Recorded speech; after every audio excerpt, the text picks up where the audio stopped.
सोच में सकारात्मकता लाएं, जीवन को बेहतर बनाएं।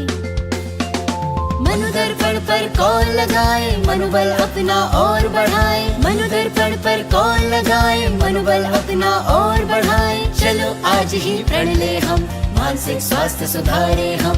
चलो आज ही प्रण ले हम, मानसिक स्वास्थ्य सुधारे हम। मनोदर्पण के काउंसलर से परामर्श पाने के लिए डायल करें टोल फ्री नंबर 844-844-0632। नंबर एक बार फिर सुने 844-844-0632। Namaskar and a very good evening to all the viewers watching NCERT's live and interactive program. I am Shivani Jha and you have all connected with us through PM eVidya channel number 6 to channel number 12. Besides this, you can also connect with us on our official YouTube handles that goes by the name NCERT Official and NCERT PM eVidya class 6 to class 12. Well, let me apprise you all for this half an hour. We have our special program on Sahyog, and as you all know, the Sahyog and Paricharcha sessions are brought to you by Manodarpan and is a great initiative of Ministry of Education as a part of Atmanirbhar Bharat Abhiyan for providing psychosocial support and mental well-being to all the teachers, students and parents across the country. Well, let me apprise you all the topic that we have taken up today for this entire Sahyog session is really very important, and the topic for today is digital balance for student well-being, that is promoting smart technology use. Well, let me brief you about this topic. In today's digital age, technology plays a vital role in students' lives. Most of the time, students spend their time on social media like Facebook, Instagram or on Reels a lot of time. And however, excessive screen time and unhealthy digital habits can negatively impact their well-being. So, how can we overcome all these true problems? So, to delve deeper into this entire topic, we are joined by our esteemed panelists for today's discussion. So, let me introduce to them.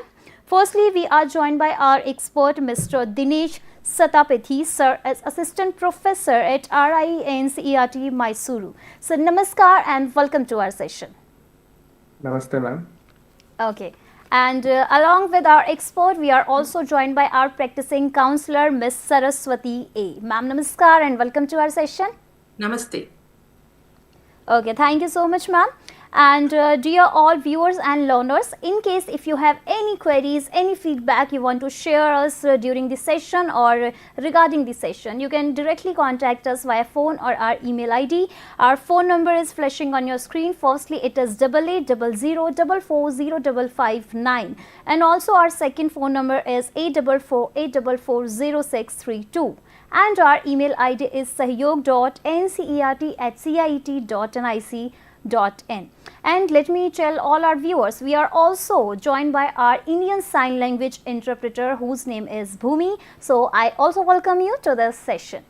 And now, we are going to start our session, and first question which I would like to ask from Saraswathi ma'am. Ma'am, what is digital overload and how does it impact student well-being and also their mental health? Thanks, Shivani, for bringing this up. Am I audible? Yes, ma'am, you are audible. Yeah, okay. I would be happy to share some insight about it here, as digital overload is a significant issue in today's digital era. So what is digital overload? So when we use digital devices like smartphones, tablets, computers or internet too much, it affects us both mentally and physically. So this is called digital overload.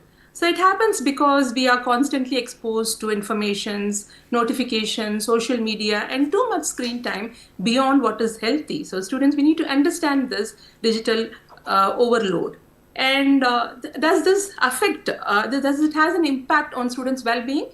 Yes, it has an impact on students' well-being, on all aspects of the well-being.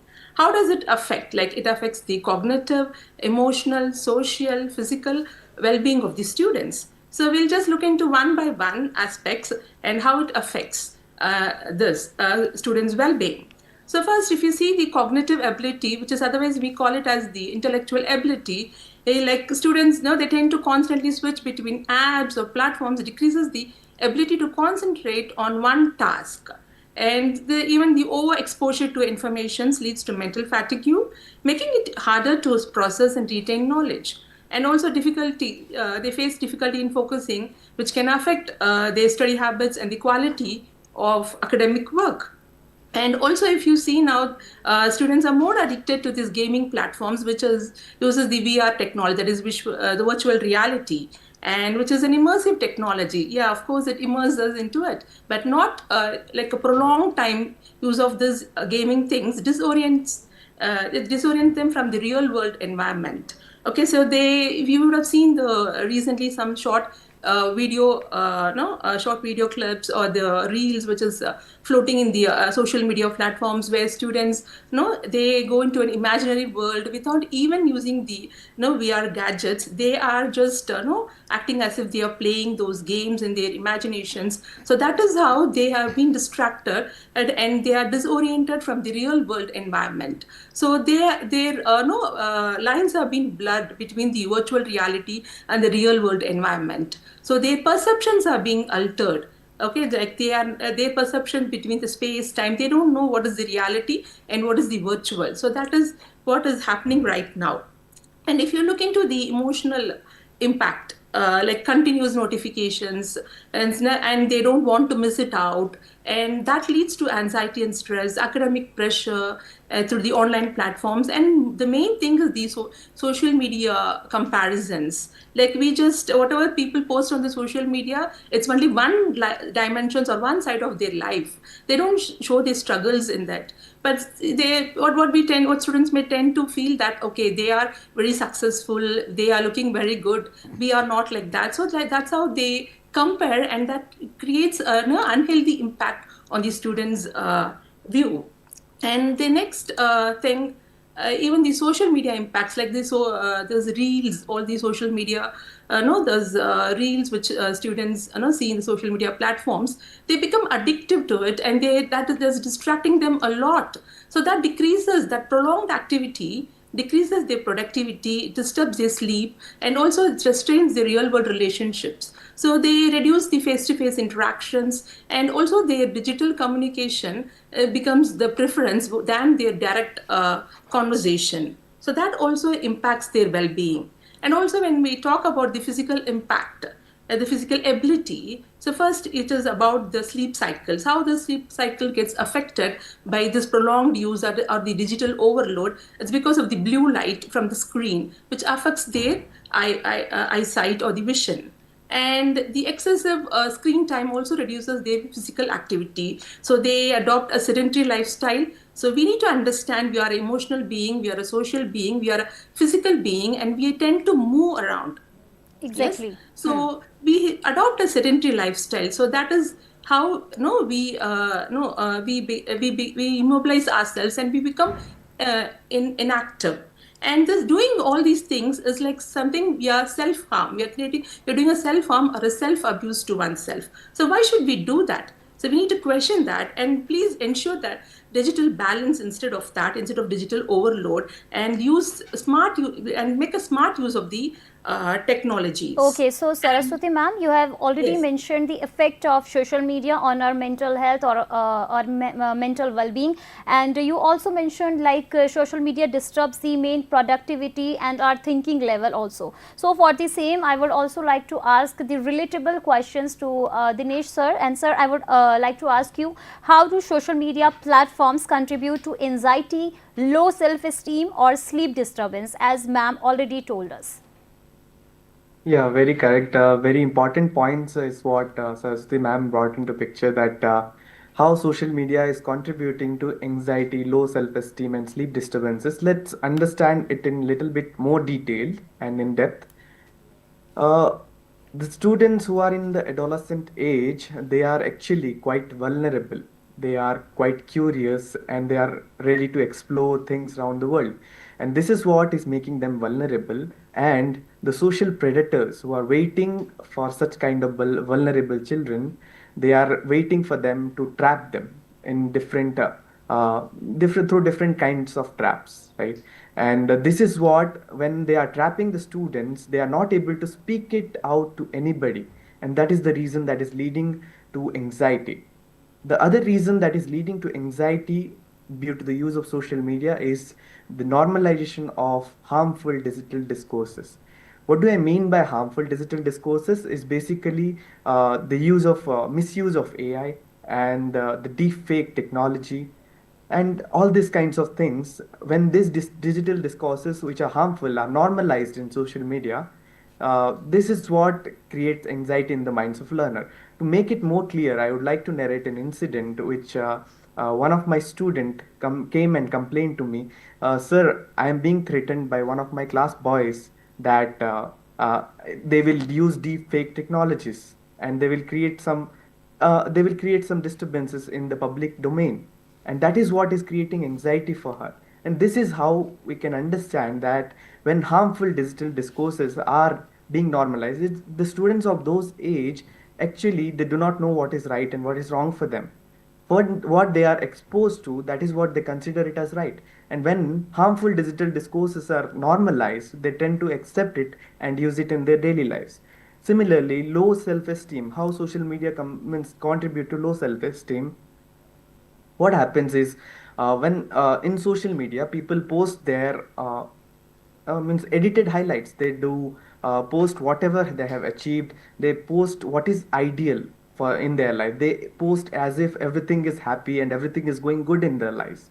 But actually we should understand that it is not just they are just the edited highlights. They are not expressing the behind the scene pictures, right? And this is what is making others feel that they are always lacking in something.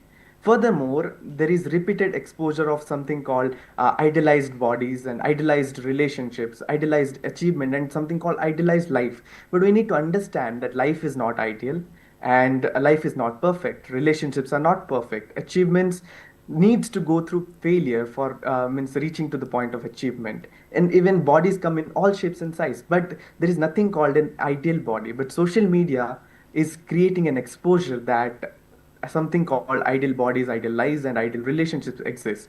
This is what creating misconception in the minds of learner, and that is what making them feel that they are always lacking something, which is contributing to low self-esteem. Besides that, as Saraswati ma'am has also pointed out, when they are using social media in technological devices, that is exposing them to blue light, and blue light is harmful, which causes hormonal disturbances and which is also in turn disturbing their sleep cycle. Similarly, in the same way, when they are engaging themselves with short content, which is emotionally stimulating, that is keeping their minds active throughout. And this is how the social media in this digital age is contributing to anxiety, low self esteem, and sleep disturbances. Exactly, sir. Perfect explanation by you, like how social media affects our mental health or mental well-being in these days, because we are spending a lot of time on social medias. And you know, sir, in these days, students are using a lot of technology or a lot of advanced technology in their school life, or we can say in their daily life. So I would like to ask my next question relatable to this to Saraswati ma'am. Ma'am, what are the signs of unhealthy tech use in school age children? Because we are continuously talking for school age children and adolescents also. Okay, Shivani. Yes, so there are quite a lot of signs of unhealthy tech use in school children, so which students they themselves should introspect it, and even teachers and parents need to ensure that whether the symptoms are seen in them, and then they have to give such treatments to them. And sometimes knowing this now, it's been awareness, they can be even proactive. So here also we'll explore through all the dimensions or the aspects of the students' well-being. So if you look into the cognitive aspects, if you see their students may have a reduced attention span. As I said, their ability to concentrate on tasks gets reduced. So you can see if they have a reduced attention span, that was one of the signs, like impaired memory and learning, and decreased academic performance, and they procrastinate their work, and then they do it rushing at the last minute. Okay, so those signs you can see, these are the cognitive inabilities which students may show. And then we can talk about the emotional science. When you talk about the emotional science, before going to the emotional science, this cognitive or the mental or the physical emotions directly goes and affects one's physiological state. So where there is an hormonal imbalance, and that in turn leads to this behaviors, emotional behaviors or signs or symptoms which we see in them, like where there could be increased anxiety or mood swings, things, no, like which is linked to the screen use. They have low self-esteem, as we have already discussed with the social media comparison, which will lead to low self-esteem, low confidence in them, as Dinesh already stated about the ideal self, like how the social media project the ideal self, and everything is perfect and nothing is perfect. Yes. And then frustration when, and they show frustration when they are unable to access the device, when either the parents or the teachers ask them to withdraw from the things, no, they are not ready to withdraw from that, and they show their frustrations. And you can see quite a lot of their behavioral changes, like their irritability, they easily get anger. So these are all related to the hormonal imbalances also, which is physical imbalances, sorry, physiological imbalances. So when asked to stop using the devices, they show their irritations towards the elderly people, and they start lying. So in order to use it, they start lying about it and hiding the screen time. Yes, so they are dishonest. So they exhibit a dishonesty and, the untruthfulness, and they're difficult in controlling the urge to check devices constantly, so continuously. So even there are studies which shows that, no, even it's not just the adolescent students or the school children, even the adults, they are not able to, remove themselves from the gadgets more than 5 seconds. So that is they know they have the difficulty in controlling the urge to check the device constantly for the notification. That's how, these social medias, they distract, the digital technology distract the people. And loss of interest in activities, obviously the physical activities, they lose interest, and they adopt a sedentary lifestyle. So this you need to see. And this, again, I told you, this is all physiological symptoms, where it again no changes the blood sugar levels in students. It leads to obesity. These are all hormonal changes and the physical changes and physiological changes which occurs automatically. And using the devices to escape from problems and emotions, when there are emotional situations which they have to face it, so they just try an escape mechanism of using the devices, and they isolate themselves from these situations, and instead of showing the emotional growth. And when you see the social signs, like less interaction to face interactions, we are all social beings, and that somehow, activates our body physically, mentally, emotionally, by interacting with the people. But that is not happening here. Less interactions, they feel shy, reserved, and they get isolated from family interactions also, and preferring the virtual communication over the real life socialization. And you can even see the physical signs which we have already discussed, like sleep disturbances. So late, no, staying late up to night, and then the next day, they cannot be mentally or physically active. They will have physical fatigue, emotional fatigue, and mental fatigue. So these symptoms you can see. They will have frequent headaches. So this is headaches is also, even their food habits are also procrastinated here. Okay, so they don't take a proper diet, they don't drink proper water. So obviously it will lead to frequent headaches, eye strains because of the blue lights, which we discussed, the body aches from prolonged device use, and lack of physical activity leading to fatigue and weight gain, which we have discussed. So these symptoms we can see in them. And this science, instead of this platform, we can use it as an awareness right now, and we can be proactive. So why we need to look for a treatment? Let's be preventive by being proactive use or smart use of the technologies and ensuring the digital balance. So students, let us use our freedom responsibly instead of self-abusing ourselves, and we don't have the right to abuse ourselves too. Okay, so thank you. Okay, so along with this, ma'am, I think we all should try to make solution for all these precautions or symptoms you earlier mentioned about that. And yes, we all know that parents and teachers play a very vital role in students' life or influencing their children. So for the same, I would like to ask my last question for the session to Dinesh sir from you. Like, what strategies can students, teachers and parents adopt to restore digital balance in their children or among the adolescents? Okay, so I would like to tell that students need to set boundaries. They need to set the limits of the duration of how much they will use their devices. And very frequently, they need to undergo digital detox. They need to keep themselves away from the devices. Also, they need to talk openly about the fears, their experiences, their emotions to people they trust. And they need to constantly critically think about what is reality.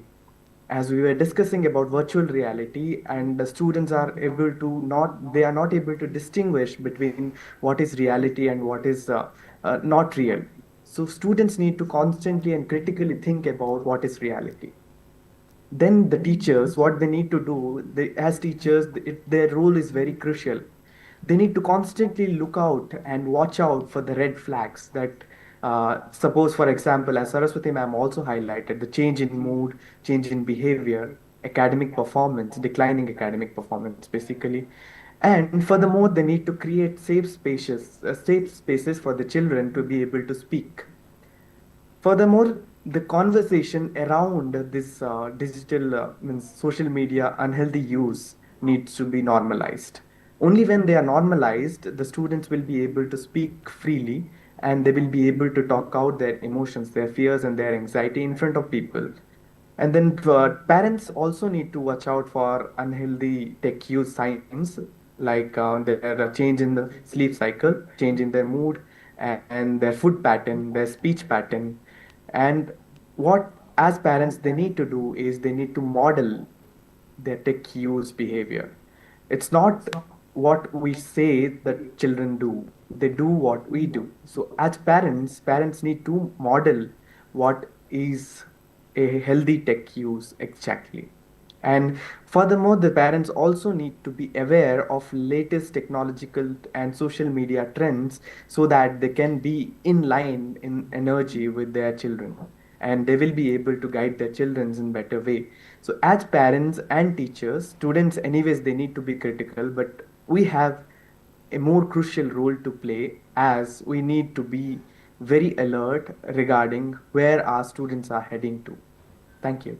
Okay, thank you so much, sir, and literally very beautiful insight shared by you. And let me tell our all of the viewers, we are left with a very limited time, so we have to wrap up this session for now. But in the last, I would also like to add something like by finding a balance between technology use and other aspects of life, students can protect their well-being and yes, reach their full potential. And here, I would like to thank all our experts for this wonderful session. So, firstly, thank you so much, Dinesh sir, for joining us for this wonderful session.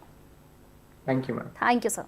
Okay, along with our expert, I would also like to thank our counselor for this wonderful session. So, thank you so much, Saraswathi A. ma'am, for joining us for this wonderful session.